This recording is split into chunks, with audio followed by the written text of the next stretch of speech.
간혹 TV에서는 법적인 문제를 소재로 풀어가는 법정 드라마를 방영할 때가 있습니다. 2022년 전국을 우영우 신드롬에 빠뜨렸던 이상한 변호사 우영우가 그 대표적인 드라마가 아닌가 생각되는데요. 천재적인 두뇌를 가졌지만 자폐 스펙트럼 장애를 가진 변호사 우영우가 대형 로펌 회사에 입사해 미궁에 빠진 사건들을 예리한 관찰력과 뛰어난 기억력으로 사건들을 하나하나 해결해가는 인기 드라마였습니다. 사실 드라마가 히트를 치는 데는 나름의 이유가 있는데요.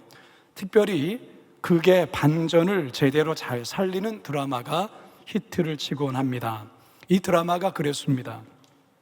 매번 법정에서 나쁜 사람들이 거짓을 진술하며 착한 사람을 궁지로 몰아갈 때 드라마는 악인들이 유리한 쪽으로 흘러가며 그렇게 끝나나 싶은데 갑자기 결정적 증인이 나타나 증언함으로 전세가 뒤바뀌며 해피엔딩으로 끝나는 것이 이 우영우라는 드라마였습니다. 성도 여러분, 미궁 속에 빠진 사건의 판세를 뒤집는 데는 이처럼 중요한 증인들의 결정적 증언이 대단히 중요한 요소로 작용합니다. 오늘 본문의 말씀도 마찬가지입니다.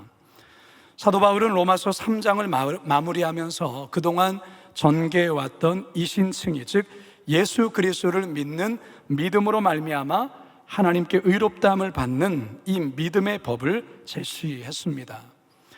하지만 유대인들은 여전히 바울의 주장을 거부하며 인정하지를 않습니다.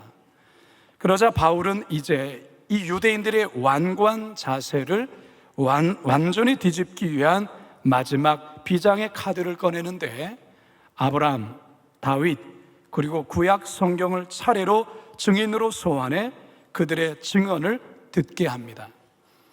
그렇다면 과연 바울은 아브라함과 여러 증인들의 고백으로 어떻게 이 이신칭의의 문제를 풀어가는지 이제 다 같이 본문으로 들어가 우리를 향하신 하나님의 살아계신 음성 듣게 되기를 간절히 소망합니다. 첫 번째 따라합시다. 아브라함을 증인으로 세우다. 유대인들에게 아브라함은 어느 정도의 영향력의 사람일까?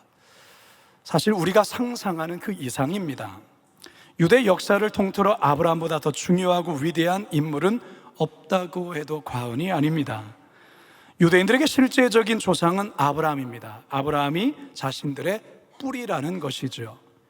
유대인 스스로가 자신을 하나님의 선민이며 하나님께 구원받은 언약의 백성이 되었다라는 것은 곧 아브라함의 자손이기 때문에 가능하다 생각했습니다. 자, 이 같은 존재의 아브라함을 바울이 이제 로마서 4장을 시작하면서 무대 위로 올리고 있습니다. 자, 1절을 함께 읽습니다. 시작. 그런즉 육신으로 우리 조상인 아브라함이 무엇을 얻었다 하리요. 이 구절을 쉽게 더 풀어서 설명하면 우리 조상 아브라함은 무엇으로 의롭다함을 얻었습니까? 라는 질문입니다. 이 질문에 유대인들의 대답은 너무나도 확고하고 분명합니다. 아브라함의 행위, 아브라함의 업적, 아브라함의 행함이라 말할 것입니다. 자, 그렇다면 여러분, 왜 바울은 이 시점에서 유대인의 조상 아브라함을 소환해 이신칭의에 대한 이야기를 하게 하는 걸까? 왜일까요? 여기에는 아주 중요한 바울의 의도가 있습니다. 유대인들을 겨냥한 의도인 것이죠. 바울이 지금까지 설명하고 논증했던 이신칭의를 위대한 아브라함을 통해 해석하고 풀어낸다면 유대인들은 더 이상 어떠한 이 이신칭의에 대해서 어떤 반박도 반론도 제기할 수 없고 수긍하기 때문에 그렇습니다. 솔직히 유대인들이 바울이 제시한 이신칭의를 동의할 수 없었던 이유가 아브라함이 행함으로 의롭다함을 받았다는 생각 때문이었습니다. 주전 2세기경에 기록된 유대 문서 중에 주빌리서라는 유대 문헌이 있습니다. 작은 창세기라고 불리는 이 책에는 아브라함과 관련해 이러한 내용이 담겨 있는데 이 내용을 보면 유대인들이 아브라함에 대한 어떠한 생각을 갖고 있는지를 알 수가 있습니다. 아브라함은 주님과 함께 그의 모든 행위가 완전하였다. 그의 생애는 의로 만족하였다. 만일 율법이 모세에 의해 주어진 십계명과 동일하다고 상상한다면 아브라함이 어떻게 율법을 지켰겠는가? 그 대답은 미리 앞질러서 전 율법을 다 지켰다는 것이다. 무슨 말입니까? 아브라함의 행위는 완전했다는 것이죠. 심지어 500년 후인 모세 때에 주어질 율법을 아브라함은 이미 삶을 통해 다 지켰다, 그 말이에요. 유대인들이 아브라함을 크게 자랑하는 사건 중 하나는 바로 독자 이삭을 바로 모리아산에 하나님께 번제물로 바쳤던 사건인데요. 주전 2세기경 유대 독립운동이었던 마카비 혁명을 이끌었던 맏다디아가 죽기 전에 아들들에게 유언을 하면서 바로 아브라함과 관련해 이런 이야기를 했습니다. 아브라함은 시험을 받을 때 충성됨이 드러났고 그것이 의로 인정되지 않았느냐. 여러분, 아브라함에 대한 유대인들의 자부심과 생각이 바로 이런 정도라는 것입니다. 사도 바울도 아브라함의 업적이나 행위에 관해 부정하는 것은 결코 아닙니다. 충분히 자부심을 갖고 자랑할 만하다고 본문에서도 그렇게 인정하며 말을 하죠. 2절 상반절 시작. 만일 아브라함이 행위로서 의롭다 하심을 받았으면 자랑할 것이 있으려니와, 자랑할 것이 있다, 그 말이에요. 그런데 바울이 진짜로 하고자 하는 말이 뭘까요? 아브라함 대단한 건 맞지만 하나님 앞에서는 아니다라는 거예요. 그게 2절 하반절입니다. 시작. 하나님 앞에서는 없느니라. 하나님 앞에서는 아브라함도, 그 위대한 아브라함도 의인이 아니라 죄인이다, 그 말이에요. 결코 의롭다 자랑할 수 없다라는 말이죠. 여러분, 이게 유대인들에게는요 굉장히 충격적이고 그리고 화가 나는 말이 아닐 수 없어요. 사실 바울도 과거에는 이런 유대인과 같은 인식과 생각을 갖고 있었죠. 그래서 아브라함처럼 의로운 행위로 말미암아 구원을 얻는다고 생각을 했습니다. 하지만 다메섹 도상에서 예수 그리스도를 만나고 난 이후에 그는 자신이 얼마나 추하고 더러운 존재인가, 나의 의로움이 얼마나 걸레조각과 같은 그러한 쓰레기와 같은 의였는가, 그것을 발견하게 된 거예요. 모든 인간이 다 죄로 오염된 존재라는 것을 깨닫게 된 것이죠. 그래서 바울이 지난 로마서 3장을 통해서 뭐라고 최종 선언을 했습니까? 3장 10절과 23절 시작. 기록된 바 의인은 없나니 하나도 없으며 모든 사람이 죄를 범하였음에 하나님의 영광에 이르지 못하더니. 여러분, 우리는 나름 손을 깨끗이 씻고 그렇게 화장실에 들어갔다 나올 때 손도 씻고 그리고 이래저래 손을 씻습니다. 나름 깨끗하다고 생각을 하죠. 그런데 여러분, 현미경으로 우리의 손을 들여다보면 깜짝 놀랄 일이 눈앞에 펼쳐지죠. 이렇게 많은 세균들이 내 손바닥에서 이렇게 많이 있는가. 육안으로 볼 때는 전혀 보이지 않고 깨끗하지만 현미경으로 볼 때는 그렇지 않다라는 것이죠. 마찬가지로 우리가 우리 자신을 볼 때, 우리가 남을 볼 때에 깨끗하게 보여도 하나님은 우리의 심장과 우리의 마음과 생각을 현미경으로 들여다본다라는 것입니다. 따라서 하나님 앞에 모두는 죄인이라는 것이죠. 인간의 의로움에 대해서도 마찬가지입니다. 종종 공항에서 비행기를 타고 하늘로 이륙할 때가 있어요. 하늘에서 이 땅을 바라보게 되면 그렇게 웅장하고 거대했던 빌딩이 점점 작아지면서 어느 순간 점으로 보이는 때가 있다는 것이죠. 사람도 자동차도 빌딩도 그저 점으로 보이는 거예요. 땅에 있을 때는 그렇게 커 보였지만 조그만 하늘로 올라가서 밑을 내려다보면 똑같다라는 것이죠. 여러분, 하나님 앞에서 인간의 의로움이 바로 이거예요. 아브라함의 의도 마찬가지입니다. 사람들에게, 유대인들에게, 유대 자손들에게 아브라함은 대단한 존재이며 아브라함의 의로움이 대단해 보일지 모르지만 위에서 내려다보는 하나님 앞에서는 전혀 아니라는 것입니다. 바울은 지금 이것을 이야기하고 있습니다. 여러분, 이러한 사실을 깨닫는 자가 복된 자임을 믿으시기 바랍니다. 이것을 깨닫고 인정할 때 구원자이신 예수 그리스도를 만나게 되는 것입니다.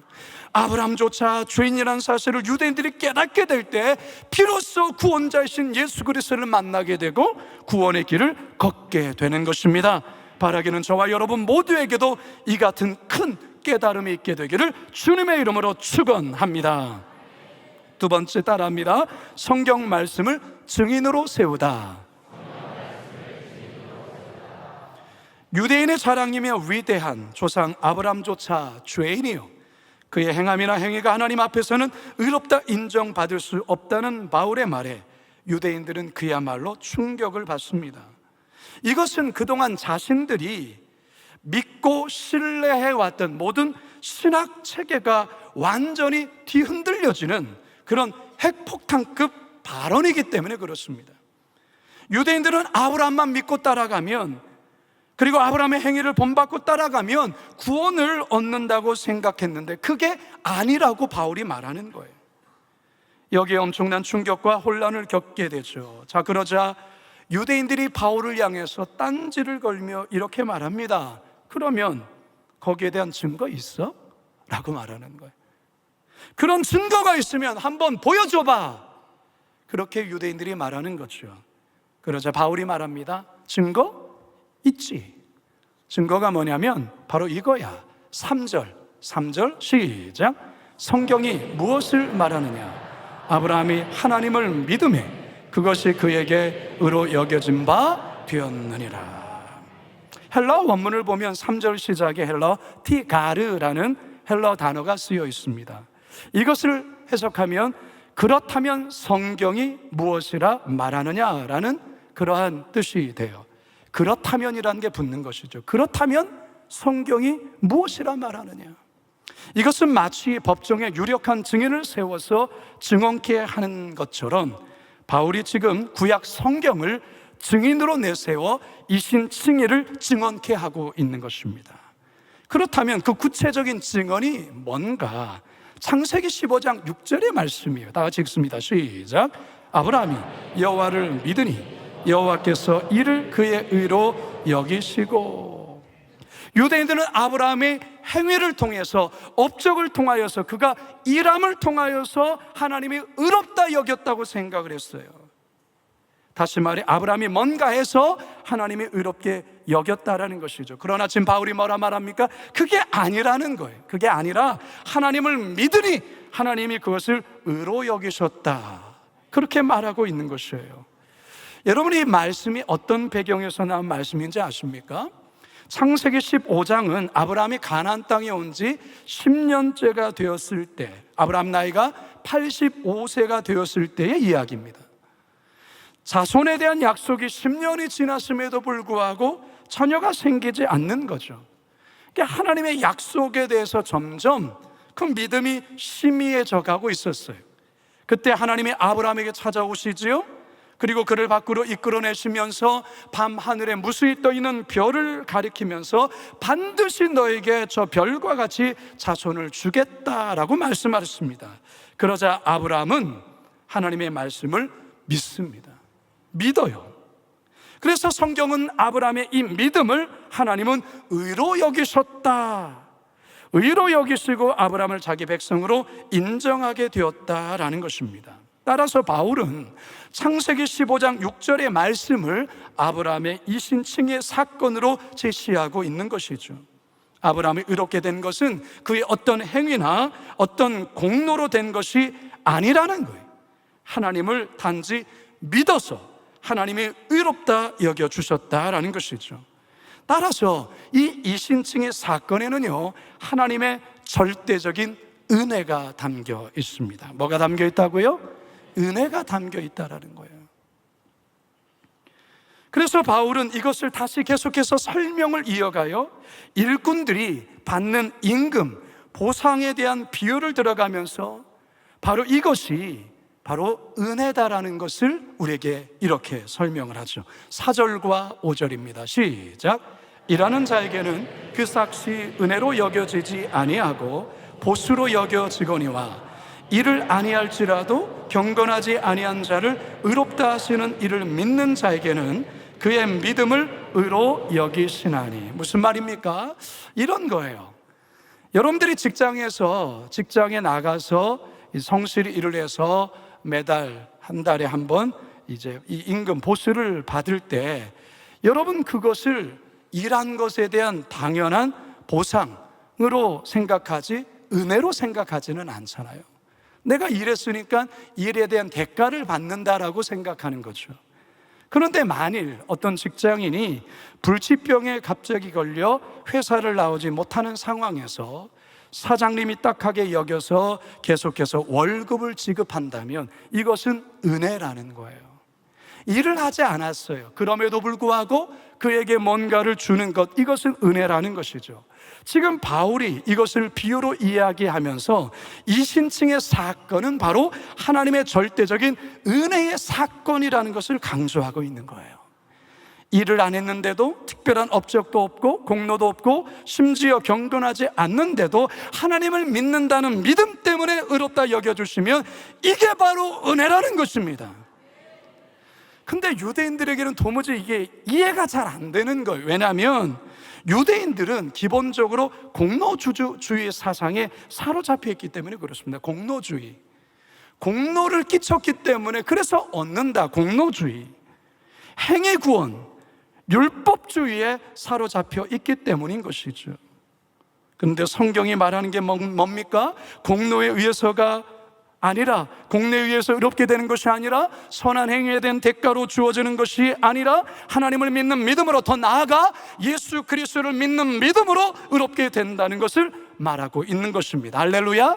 이게 바로 복음이죠. 바울은 이것을 유대인들도 늘 읽고 아는 구약 성경을 말씀으로 근거로 제시하고 있는 거예요. 성도 여러분, 유대인들만큼 성경을 많이 읽는 족속들이 어디 있습니까? 유대인만큼 하나님의 말씀을 열심히 배우는 자들이 어디 있습니까? 그런데 왜 이 믿음으로 의롭다 하심을 얻는다는 이 말씀을 모를까요? 깨닫지 못할까요? 이들 모두가 율법주의의 안경, 공로주의의 안경을 써서 성경을 보기 때문에 그렇습니다. 이것이 벗겨져야 합니다. 사실 교회 안에서도 이 율법주의에 갇혀있는 성도들이 더러 있습니다. 공로주의에 갇혀있는 자들도 많습니다. 내가 무엇을 한 것에 대해서 굉장히 자랑으로 여기고 그것이 왠지 의롭다 여김을 받는 것처럼 착각하는 이들이 있습니다. 이 시간 성령의 능력으로 율법주의, 공로주의가 깨지고 벗겨지기를 간절히 축원합니다. 내가 뭔가 해서 나의 공로 때문에 하나님이 나를 귀하게 보는 것이 아닙니다. 하나님의 절대적인 은혜라는 것이에요. 그저 내가 한 것은 부끄러운 손을 내밀어 왕이 주시는 그 은혜를 그저 받는 것뿐이에요.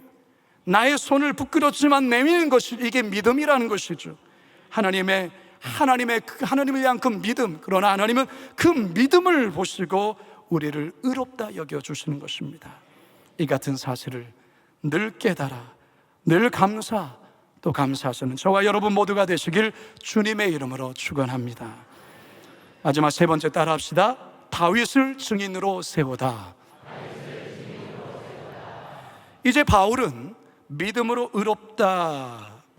말미암아 의롭다함을 얻게 된다는 이 주장에 완전한 쐐기를 받기 위해 또 한 명의 중요한 인물을 증인으로 세웁니다. 그게 누구냐? 바로 다윗입니다. 다윗. 6절 함께 읽습니다. 시작. 하나님께 의로 여기심을 받는 사람의 복에 대하여 다윗이 말한 바. 일한 것이 없이 하나님께 의로 여기심을 받는 사람의 복에 대하여 다윗이 말한 바. 다윗은 유대인에게 있어서 아브라함 못지않은 아주 중요한 인물입니다. 아브라함이 유대인의 조상으로 유대 민족의 건설자라면 다윗은 다윗 왕국의 임금으로서 유대 왕국의 건설자라 할 수 있습니다. 유대 역사에서 대단한 자부심을 주는 왕이었죠. 유대인들은 메시아를 손꼽아 기다리면서 메시아가 아브라함과 그리고 다윗의 자손으로 올 것이라 믿었습니다. 그것은 선지자들의 한결같은 예언이었죠. 그래서 마태 또한도 이러한 사상을 기반으로 예수 그리스도의 메시아 되심을 증거하면서 이 족보를 통해서 증거하지 않습니까? 마태복음 1장 1절 시작. 아브라함과 다윗의 자손 예수 그리스도의 계보라. 무엇보다 유대인들이 기대하고 갈구했던 메시아는 다윗과 같은 강력한 정치적인 지도자로서의 메시아였습니다. 그가 오시면 다윗이 했던 것처럼 모든 억압과 고통에서 자신의 민족을 구원해 주실 것이고, 우리의 유대 민족을 세계 열방에서 가장 뛰어난 민족으로 세울 것이다, 그렇게 믿었던 것이죠. 이러한 존재가 다윗이었기에 만일에 아브라함에 이어서 다윗조차 이신칭의에 연관된 어떤 증거가 있다면 이신칭의에 관한 유대인과의 논쟁은 끝이 나는 것입니다. 더 이상 말할 게 없다는 것이죠.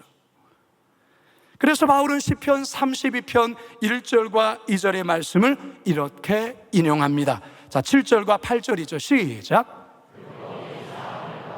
죄가 가려짐을 받는 사람들은 복이 있고 주께서 그 죄를 인정하지 아니하실 사람은 복이 있도다 함과 같으니라. 자, 이 7절과 8절의 말씀은 시편 32편의 말씀이에요. 이 32편은 다윗이 우리아의 아내 밧세바를 범하고 난 뒤 나단 선지자로부터 죄의 지적을 받아 참회한 참회 시에 해당됩니다. 죄로 인한 시인의 고통과 아픔을 처절하게 고백하고 결국 하나님으로부터 죄의 용서함을 받게 된 축복, 그 축복 속에 자유와 평안으로 인한 감사와 찬양을 노래하는 시편인 것입니다. 자, 그렇다면 어떻게 이 시편이 칭의의 사건과 어떻게 서로 연결되어 있는 걸까? 바울이 이 시편을 인용하기 직전에 칭의와 관련해 설명을 하고 이 시편을 인용했는데요, 그것을 다시 한 번만 더 보도록 합니다. 6절 함께 읽습니다. 시작. 이런 것이 없이 하나님께 의로 여기심을 받는 사람의 복에 대하여 다윗이 말한 바. 무슨 말입니까? 일을 하지 않았는데도 믿음으로 하나님께 의롭다함을 받는 게 복이다라는 것인데, 그게 복이듯이 죄를 지었지만 하나님에 대한 믿음으로 죄가 가려지고 죄가 취소되고 죄 용서를 받는다면 그것만큼 복이 없다라는 것입니다. 그런데 다윗이 그것을 경험했다라는 것이죠. 우리들의 죄의 문제도 마찬가지예요. 예수 그리스도께서 십자가에서 나의 죄를 담당하시려 못 박혀 죽으셨고 속죄 사역을 완성하셨습니다. 믿으십니까? 내가 형벌받고 저주받아야 되는 그것을 예수님이 십자가에서 대신 저주를 받고 처리해 주셨다라는 것입니다. 믿으십니까? 따라서 이 같은 사실을 인정하고 받아들일 때 믿음의 법이 작동하여 죄인에서 의인으로 바뀌는 복을 누리게 된다라는 것입니다. 로마서 3장 24절 시작. 그리스도 예수 안에 있는 속량으로 말미암아 하나님의 은혜로 값없이 의롭다 하심을 얻은 자 되었느니라. 아멘. 이제 저는 말씀을 마치려 하는데요, 얼마 전에 저를 참 좋아하는 초등학교 1학년 아이가 있어요. 승유라는 아이인데요, 이 아이가 저에게 선물을 하나 가지고 왔어요. 그림과 함께 이 편지에 글을 썼는데 이거예요. 여러분 잘 안 보이시죠? 저 글 제가 읽어드릴게요. 곽승현 목사님 사랑해요. 승유예요. 제 꿈이 목사님이에요. 그래서 목사님 맨날 보고 싶어요. 목사님 위해 기도해요. 꿈단 페스티벌 때 친구 전도했어요. 학교 갈 때 1년 동안 전도했어요. 하면서 제가 설교하고 있는 모습을 저렇게 직접 그려준 거예요. 여러분, 이 아이가 저를 모델 삼아 목사가 된다고 하는데요, 고맙기도 하고 참 대견하기도 합니다. 1학년짜리 초등학생인데 학교에서 1년 동안 전도도 했다는 내용을 보면서 이 승유는 저보다 더 훌륭한 목사님이 되겠다라고 생각을 했습니다. 왜냐하면 저는 1년 동안 전도 못했거든요. 성도 여러분, 자신의 삶의 모델이 되는 인물이 있다는 것은 참으로 귀한 거예요. 왜입니까? 그 모델을 따라가고 닮아가려 하기 때문에 그렇습니다. 아브라함과 다윗은 유대인들의 롤 모델이자 위대한 모델이었어요. 하지만 공로주의와 율법주의의 모델로 여겼다라는 것이죠. 이제 바울은 이들을 이신칭의의 새로운 모델로 유대인들에게 제시하고 있어요. 다시 말해서 예수 그리스도를 믿는 믿음, 이 믿음으로 말미암아 의롭게 된다라는 그러한 새로운 모델로 유대인들에게 아브라함과 다윗을 소개하고 있다는 것이죠. 이 사실을 받아들이고 인정할 때 공로주의와 율법주의에서 비로소 자유케 되고 믿음의 법으로 새롭게 변화된다는 사실입니다. 성도 여러분, 믿음으로 말미암아 의롭게 된다는 이 이신승리의 교리는 기독교만이 갖는 놀랍고도 위대한 교리며 하나님의 특별한 선물입니다. 우리 자신의 공로로 구원받는 게 절대 아니지요. 우리 자신의 어떤 업적도 절대 아니지요. 우리 자신의 선행과 애씀도 아닙니다. 아브라함도 마찬가지요, 다윗도 마찬가지입니다. 어떠한 위대한 인물이라 할지라도 하나님 앞에서의 그들의 의는 아무것도 아니라는 것이죠. 모두가 죄인이라는 것입니다. 오직 예수 그리스도를 믿는 믿음이 우리를 의롭게 합니다.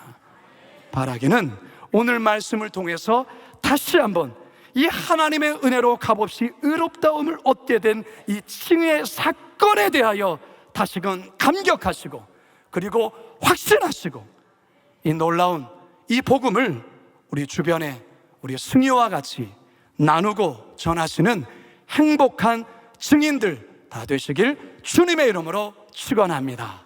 축원합니다. 축원합니다. 우리 함께 이 찬양 같이 믿음으로 고백하죠. 내가 지금까지 지내온 것은 주의 은혜라, 주의 은혜라, 주의 은혜라. 지금까지 지내온 것은 내가 하나님의 자녀인 것은 내가 하나님의 자녀인 것은 무엇 때문입니까? 주의 은혜라, 주의 은혜라. 하나님의 자녀된 것은 주의 은혜라, 주의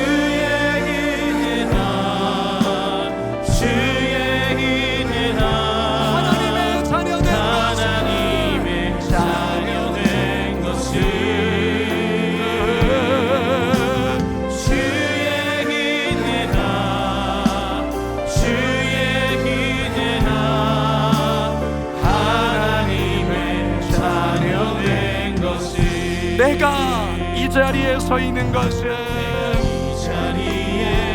우리 손을 가슴에 얹고 고백합시다.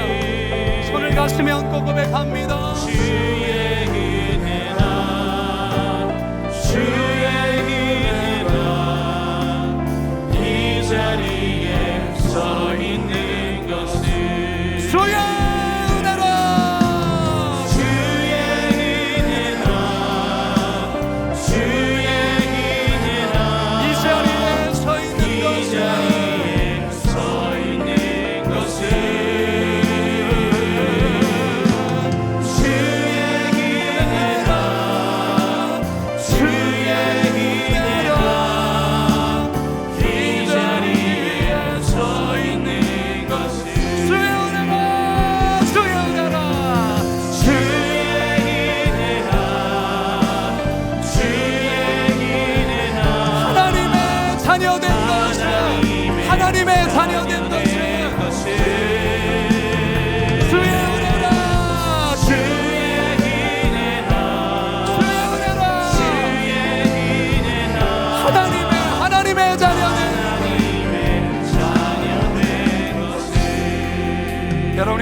눈을 감으시기 바랍니다. 사랑하는 여러분, 아무리 위대해 보이는 아브라함, 아무리 위대해 보이는 다윗일지라도 그의 업적과 그의 행위와 행함으로 하나님 앞에 의롭다 인정은 받을 수 없습니다. 그게 바로 성경의 선언이죠.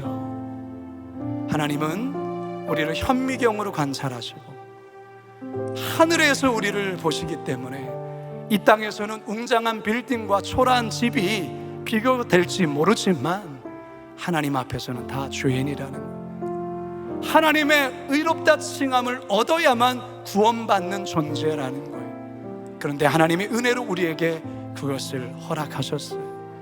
예수 그리스도를 믿는 믿음으로 말미암아 의롭다고 하나님의 자녀가 된다는 거예요. 따라서 여기에 우리의 어떠한 공로나 우리의 어떠한 것을 내세우고 자랑할 게 아무것도 없다라는 것이죠. 그저 우리는 눈물 흘리며 감사하고 감격할 뿐이에요. 따라서 여러분, 이와 같은 진리를 깨닫는 성도들이라고 한다면 아무리 세상이 힘들고 현실이 어렵다 할지라도 여러분, 좌절하며 절망하며 세상이 마치 끝난 것처럼 그렇게 살면 안 돼요. 오늘의 이 말씀으로 일어서셔야 되는 거예요. 이 말씀으로 용기를 얻으셔야 된다는 것이죠. 여러분, 우리는 믿음으로 말미암아 하나님의 자녀된 자들이에요.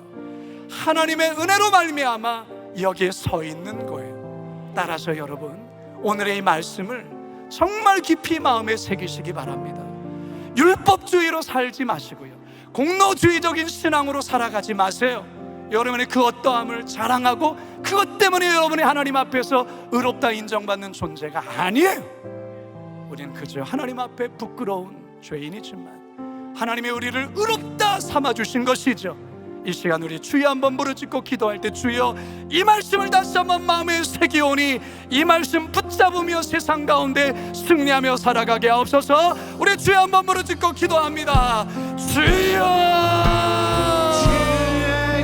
아버지 하나님, 아버지 하나님, 우리가 어떻게 하나님의 자녀가 되었습니까? 우리가 어떻게 이 자리 가운데 설 수 있습니까? 어떻게 우리가 지금까지 올 수 있었습니까? 하나님 아버지, 하나님의 은혜입니다. 하나님 아버지, 우리를 의롭다 여기시고 예수 그리스도의 기꺼움으로 말미암아 우리를 자녀 삼아주신 예수 그리스도의 사건을 믿음으로 말미암아 우리를 의롭다 여기신 이 놀라운 사실 앞에 다시 한번 우리가 감사하며 감격하며 믿음으로 나아가오며 주여 우리의 찬양과 믿음을 받으시고 우리 하나님 은혜 되려 주시옵소서. 주의 은혜라, 주의 은혜라, 하나님의 자녀 된 것이. 하나님, 그렇습니다. 내가 좀 잘 살아서, 내가 괜찮은 자라서 나도 모르게 우쭐대고 때로는 남과 비교하면서 뭐 이 정도는 괜찮지, 때로는 우월감에 사로잡혀서, 때로는 열등감에 사로잡혀서 어리석게 살았던 때가 많았습니다. 열심히 봉사하는 그 봉사로 인하여 그것이 나의 의처럼 여겼던 적도 있었음을 회개합니다. 하나님, 우리는 하나님 앞에 결단코 의롭다 칭함을 얻을 수 없는 자입니다. 영원히 죄로 인하여 영원히 죽을 수밖에 없는 우리를 당신의 아들 예수 그리스도를 십자가에 못 박아 죽이시면서 십자가를 통하여 모든 죄의, 모든 인류의 죄값을 다 지불케 하시고 십자가 공로로 이제 우리를 바라보시며 예수 그리스도를 믿음으로 말미암아 이제는 우리를 의롭다고 칭해 주신 이 놀라운 은혜 감사드립니다. 주님, 이 은혜를 결코 가벼이 여기지 않게 하시고 하나님, 이 은혜를 마음에 깊이 새겨 때론 세상살이가 힘들고 어렵고 고단하지만 내가 하나님의 자녀 된 것, 예수님이 나 때문에 십자가에 엄청난 대가를 지불하여 나는 단지 그것을 믿는 그 믿음으로 말미암아 하나님의 자녀된 이 사실에 감격하며 험한 세상 기뻐하며 넉넉히 살아내는 우리 모두가 되게 하옵소서. 감사드리며 예수님의 이름으로 기도드립니다.